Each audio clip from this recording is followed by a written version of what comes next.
Today, guys, we're going to be going over all of the price changes that we made on April 27th in GTA Online, and some of this stuff is crazy and literally blew my mind when I saw it. So I hope you enjoy the video, and without further ado, let's get into it. To start things off, very first is going to be the Armored Boxville. The current price is sitting at $2.9 million.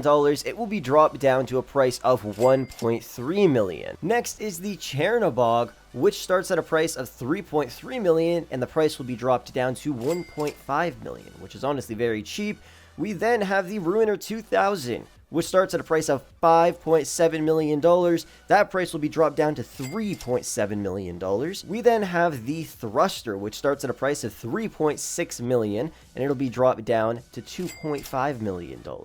Next up is the Tula, which starts at a price of $5.1 million. That price will be dropped down to $4.1 million.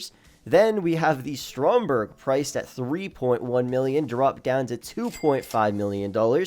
We also have the Oppressor Mark 1, starting at $3.5 million. It will be dropped down to $2.7 million. And I also believe the trade prices will be reduced as well. We then have the Bombushka, which starts at a price of $5.9 million, dropped down to $4.7 million. Now, those are all the price decreases. Let's talk about the increases, and this is where things get crazy. We'll start things off with the Akula, priced normally at $3.7 million. It will now cost $4.5 million. Then we have the Granger 3600 LX, priced at $1.3 million. It will now be $2 million to purchase. The Scramjet, normal price of $3.4 million. It will now be $4 million to purchase. We then have the Champion, normal price of $2.9 million. It will now cost $3.7 million to purchase that thing. The Deluxo, starting at $4.7 mil, it will now be $5.7 million in order to buy it. And then we have the Oppressor Mark II. Normal price of $3.8 million.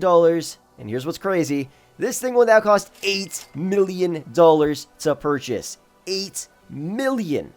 Next, we have the Toreador. Normal price of $3.6 million. Going to be upgraded to $4.2 million. Then we have the Weaponized Ignis, priced at $3.2 million. It will now be $4.5 million. And there also might be some buffs and nerfs for some of the vehicles that could fly around in GTA 5, but that will be coming later as well. So let me know down below what you guys think of these price changes in GTA 5. I find them extremely crazy. Like $8 million for the Oppressor Mark II. If you want it, I'd highly recommend buying it now, because nobody, and I mean nobody, is going to buy the Oppressor Mark II after April 20th this year, because that is just way too damn expensive.